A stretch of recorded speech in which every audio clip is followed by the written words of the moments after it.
Pito ka mga sangguniang kabataan councilors o SK Secretary o SK Treasurer sa Barangay Pusok, Dakbayan sa Lapu-Lapu, dungan nga mi-resign. Si Luan Mirundina adunay live report. May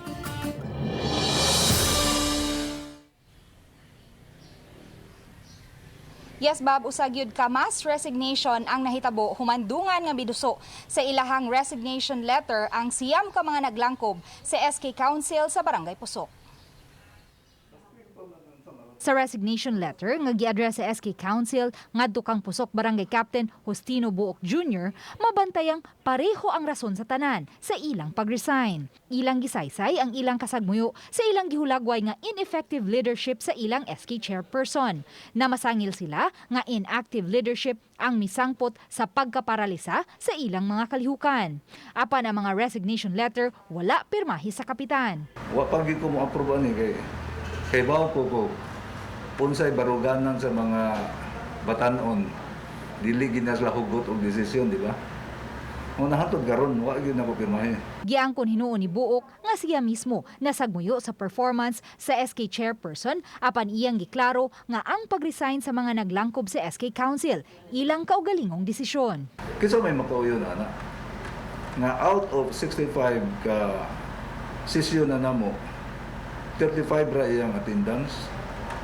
Nga sa badak meeting, out of 20 meetings, duha yung attendance. Ang nasing resignation letter naduso na usab ngadto sa City DILG ug sa buhatan sa mayor.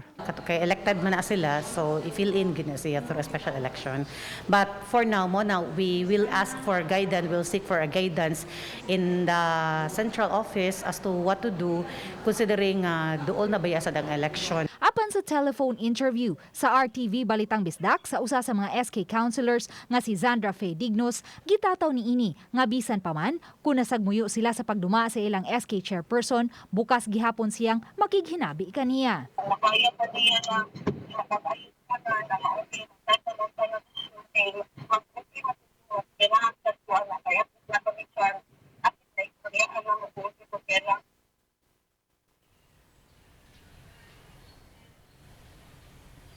Bob, gisuwayan sa RTV Balitang Bisdak pagkuha ang habig sa SK chairperson nga si Laika Tampos kinsa mausab ang SK Federation President apan wa kini mitubag. Hinuon atong nasayran Bob nga mupatawag siya og press con karong Lunes aron tubagon ang tanang mga aligasyon. Bob? may doon na ba ni pipilang ka clarification? Doon na ba yung issue about immorality? And ako nga nahibawan na murag doon ay gagalgal ko ng mga senior politicians diya kay kaniadto murag radasa ni karon mibali ba kuno ngadto ni Mayor Ahong Chan side kining maong SK Federation President May. Actually, Bob, mo na ang mga issues no gyud nga mitumaw.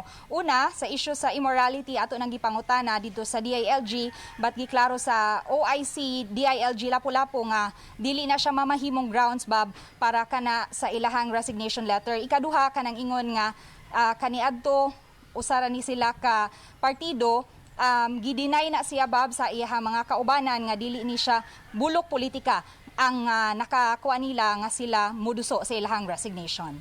Thank you so much sa Luan Mirundina sa imong live report.